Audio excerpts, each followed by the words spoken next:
हमारे वरिष्ठ हेमाराम जी, जिनको 18 का चुनाव मैंने जिताया था, उस समय हेमाराम जी ने मुझे टेलीफोन किया कि मेरी इज्जत रखो और जो आरएलपी का उम्मीदवार है उसका फार्म उठाओ।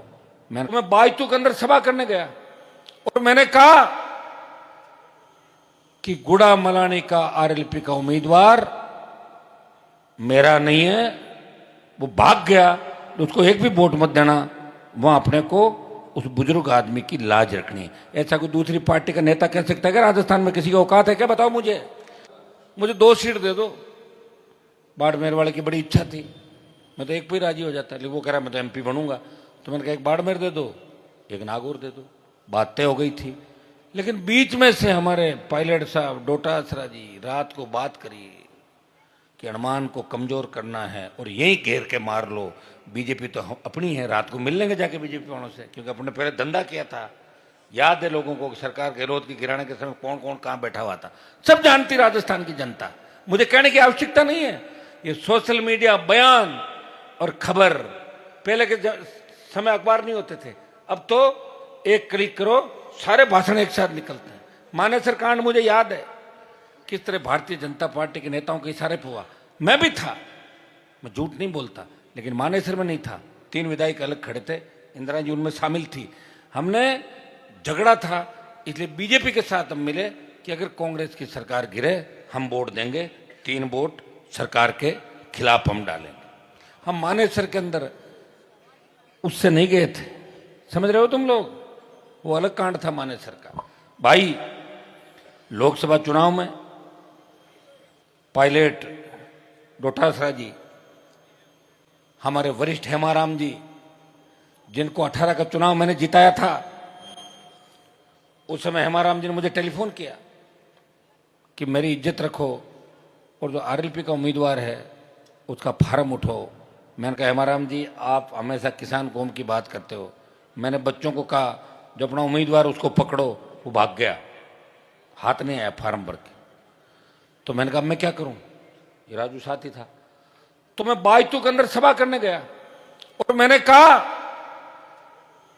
कि गुड़ा मलानी का आरएलपी का उम्मीदवार मेरा नहीं है, वो भाग गया, उसको एक भी वोट मत देना।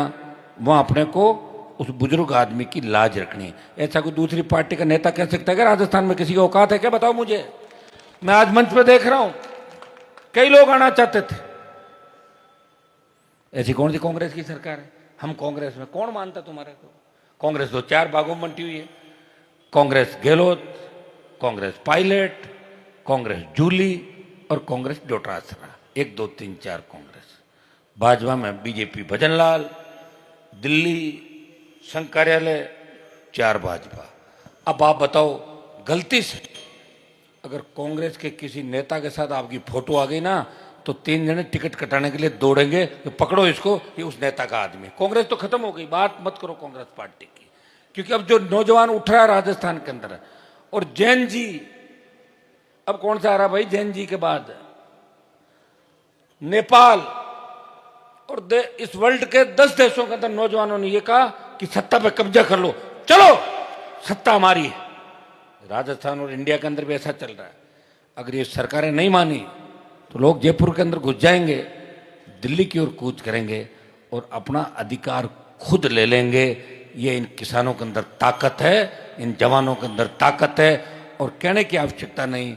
हमारा इतिहास ये बताता है कि भगत सिंह जी जैसे, सुखदेव राजगुरु जैसे लोग, वीर तेजाजी महाराज जैसे लोग, गुरु गोविंद सिंह जैसे लोग, राम साहब पीर जैसे लोग समय समय पर इस समाज को सुधारने के लिए, इस देश को जब आवश्यकता पड़ी, मंगल पांडे, तांत्या टोपे, झांसी की रानी लक्ष्मीबाई, महिला शक्ति भी कमजोर नहीं थी हमारी कभी, उन लोगों ने हंसते हंसते फांसी के फंदे को चूम लिया और भारत माता को आजाद कराया, गुलामी की बेड़ियों से मुक्त कराया। उनके परिवार को राज नहीं मिला, राज मिला था जवाहरलाल नेहरू को, और मजे ले रहे राहुल जी, राजीव गांधी जी, इंदिरा जी जो प्रधानमंत्री बने।